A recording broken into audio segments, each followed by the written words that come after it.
Un nouveau drame de l'immigration au large de la Libye. Au moins 25 personnes sont mortes, noyées dans le naufrage de leur embarcation.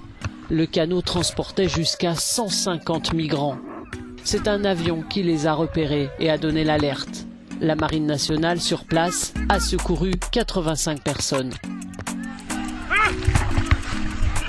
Selon l'Organisation internationale pour les migrations, l'an dernier, plus de 170 000 migrants et réfugiés ont rejoint l'Europe par la dangereuse route méditerranéenne.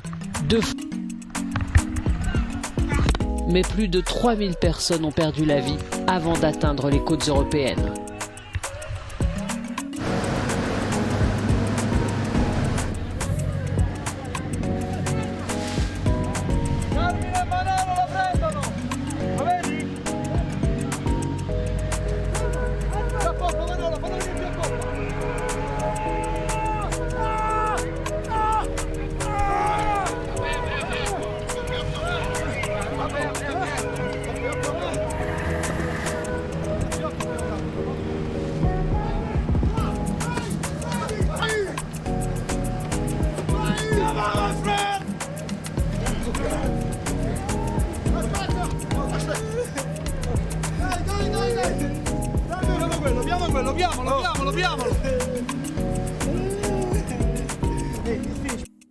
Sur ces images, on voit des gardes-côtes grecs tirés dans l'eau en direction d'une embarcation chargée de migrants.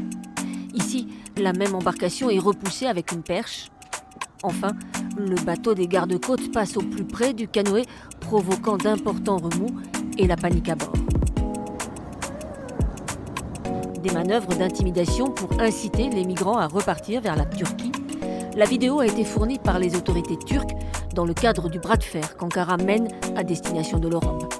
Un peu plus tôt ce lundi, on apprenait la mort d'un enfant qui se trouvait à bord d'une embarcation semblable à celle-ci, comme on peut le voir pour ces migrants qui, eux, ont eu la chance de débarquer sains et saufs sur une plage de Lesbos. Aucun ne porte de gilet de sauvetage. Les gardes-côtes grecs ont expliqué que l'embarcation sur laquelle se trouvait l'enfant décédé a été volontairement renversée, une habitude des passeurs pour déclencher une opération de sauvetage.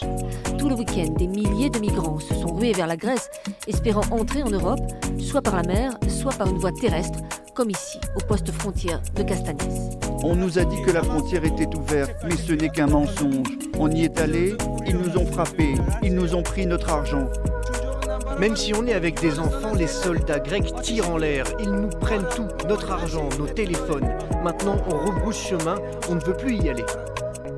Quelques 13 000 migrants seraient actuellement massés le long de la frontière terrestre gréco-turque dans l'attente de pouvoir passer.